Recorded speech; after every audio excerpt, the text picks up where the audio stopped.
ಪೂಜ್ಯರ ನಡೆದಾಡುವ ದೇವರು ನಮ್ಮೆಲ್ಲರ ಆರಾಧ್ಯ ದೈವ ಪರಮ ಪೂಜ್ಯ ಸಿದ್ಧಗಂಗೆ ಡಾಕ್ಟರ್ ಶಿವಕುಮಾರ ಮಹಾಸ್ವಾಮಿಗಳವರ 118ನೇ ವರ್ಷದ ಗುರುವಂದನಾ ಕಾರ್ಯಕ್ರಮ.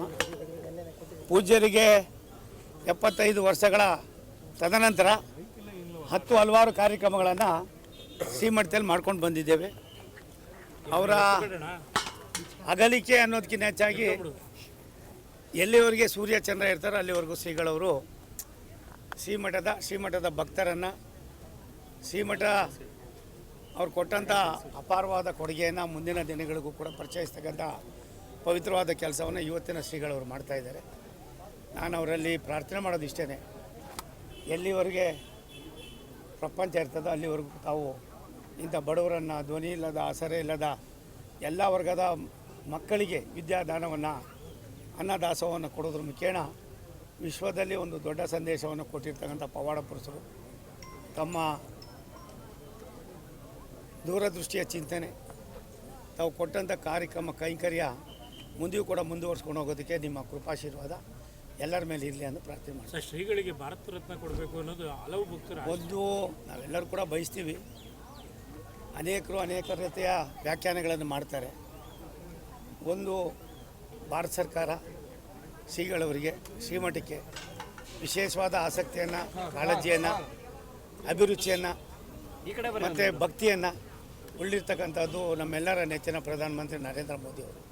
ಶ್ರೀಮಠಕ್ಕೆ ಶ್ರೀಗಳಿದ್ದಾಗೇ 2-3 ಬಾರಿ ಬಂದು ಶ್ರೀಗಳವರ ಆಶೀರ್ವಾದವನ್ನು ಪಡೆದಿದ್ದಾರೆ. ವಿಶೇಷವಾದ ಅನೇಕ ಸಂದರ್ಭದಲ್ಲಿ ಬಂದಿದ್ದಾರೆ. ತದನಂತರ ಗದ್ದಿಗೆಗೂ ಕೂಡ ಬಂದು ದರ್ಶನವನ್ನು ಪಡೆದಿದ್ದಾರೆ.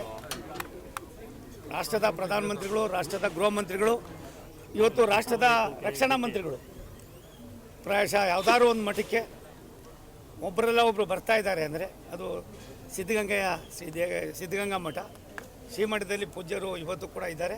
ನಮ್ಮೆಲ್ಲರ ಜೊತೆಯಲ್ಲಿ ನಾವು ಮಾಡುವ ಎಲ್ಲ ಕೆಲಸಗಳನ್ನು ಕೂಡ ಅವರು ಗಮನಿಸ್ತಾ ಇದ್ದಾರೆ ಅನ್ನುವ ನಂಬಿಕೆಯ ಮೇಲೆ ನಾವು ಈ ಕಾರ್ಯಕ್ರಮವನ್ನು ಮಾಡಿ. ವಿಚಾರ ಮೂರ್ತಿಗಳು, ತಪಸ್ವಿಗಳು, ಪವಾಡ ಪುರುಷರು ಈ ದೇಶಕ್ಕೆ ಸಾಕಷ್ಟು ಕೊಡುಗೆಯನ್ನು ಕೊಟ್ಟಿರೋದ್ರೊಳಗೆ ಸಿದ್ಧಗಂಗಾ ಮಠವೂ ಕೂಡ ಒಂದು. ಅದ್ರ ಬಗ್ಗೆ ನಾನು ಇವತ್ತೆಲ್ಲ ಮೊದಲಿಂದನೂ ಕೂಡ ವಿನಂತಿ ಮಾಡ್ತಾ ಬಂದಿದ್ದೀವಿ. ಭಗವಂತ ಯಾವಾಗ ಅದಕ್ಕೆ ಅವಕಾಶವನ್ನು ಅನ್ನೋದಕ್ಕಿಂತ ಹೆಚ್ಚಾಗಿ ಆ ಭಾರತ ರತ್ನ ಅನ್ನೋದಕ್ಕೆ ಗುರುಗಳಿಗೆ ಕೊಟ್ಟದಾಗ ಅದಕ್ಕೆ ತುಂಬ ಶಕ್ತಿ ಬರ್ತದೆ. ಆದ್ದರಿಂದ ಮಠಕ್ಕಾಗಲಿ ಶ್ರೀಗಳಿಗಾಗಲಿ ಅಂತೆಲ್ಲ ಭಾರತ ರತ್ನ ಒಂದಾದರೆ ದೇಶದ ರತ್ನ, ವಿಶ್ವದ ರತ್ನ ಇವತ್ತು ಪರಮ ಪೂಜ್ಯ ಸಿದ್ಧಗಂಗಾ ಶ್ರೀಗಳಾಗಿದ್ದಾರೆ. ಅದ್ರ ಬಗ್ಗೆ ಹೆಚ್ಚಿನ ವ್ಯಾಖ್ಯಾನ ಬೇಡ. ಅವರ ಕೃಪಾಶೀರ್ವಾದ ಸದಾ ನಮ್ಮೆಲ್ಲ ಮೇಲೆ ಇದೆ. ರೈಲ್ವೆ ನಿಲ್ದಾಣದಲ್ಲಿ ಬಂತು ಸರ್, ನಾನು ಅನೇಕ ಬಾರಿ ಹೇಳಿದ್ದೇನೆ. ನಾಳೆ ಸನ್ಮಾನ್ಯ ಸಿದ್ದರಾಮಯ್ಯನವರು ನಾಳೆ ದೆಹಲಿಗೆ ಬರ್ತಾ ಇದ್ದಾರೆ ಕರ್ನಾಟಕ ಭವನ ಉದ್ಘಾಟನೆ ಮಾಡೋಕ್ಕೆ. ನಾನು ಕೂಡ ಅಲ್ಲಿ ಹೋಗ್ತಾ ಇದ್ದೀನಿ, ಹೇಳ್ತೀನಿ. ಭಾರತ ಸರ್ಕಾರ ಜಾಗ ನಮ್ಮದು, ಖರ್ಚು ಮಾಡೋದು ಭಾರತ ಸರ್ಕಾರ, ರೈಲ್ವೆ ಸ್ಟೇಷನ್ ಮಾಡೋದು ನಾವು.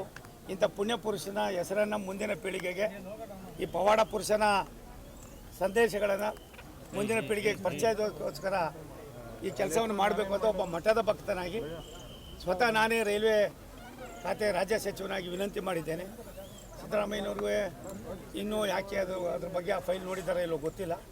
ನಾನಿವತ್ತು ಪರಮೇಶ್ವರ್ ಅವರು, ರಾಜಣ್ಣ ಬರ್ತಾರೆ, ಡಿ ಕೆ ಶಿವಕುಮಾರ್ ಬರ್ತಾರೆ, ಅವ್ರ ಗಮನಕ್ಕೆ ತರ್ತೀನಿ. ನಾಳೆ ನಾನೇ ಸ್ವತಃ ಮುಖ್ಯಮಂತ್ರಿಗಳನ್ನ ಡೆಲ್ಲಿಯಲ್ಲಿ ಭೇಟಿ ಮಾಡ್ತೀನಿ. 5 ತಿಂಗಳ ಮೇಲಾಗಿದೆ, ಅದೆಲ್ಲ ಬರ್ತದೆ. ನಾನು ಅದಕ್ಕೆ ಒಂದು ನಿಮಿಷ, ಅದಕ್ಕೆ ಉಪ್ಪು ಖಾರ ಹಾಕೋ ಪರಿಸ್ಥಿತಿಯಲ್ಲಿ ನಾನಲ್ಲ. ನಾನು 50 ವರ್ಷ ನನ್ನದೇ ಆದಂಥ ದೃಷ್ಟಿಯಲ್ಲಿ ಇದ್ದೇನೆ. ಶ್ರೀಮಠ ಯಾರಿಗೂ ಸೀಮಿತ ಅಲ್ಲ.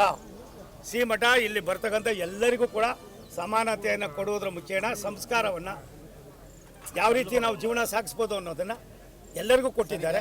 ಆದ್ದರಿಂದ ಅವರು ಮಾಡೋದು ಬಿಡೋದು ಅನ್ನೋದಕ್ಕಿಂತ ಹೆಚ್ಚಾಗಿ ಯಾವ್ಯಾವ ಕಾಲದಲ್ಲಿ ಏನೇನಾಗಬೇಕು ಅದಾಯ್ತದೆ.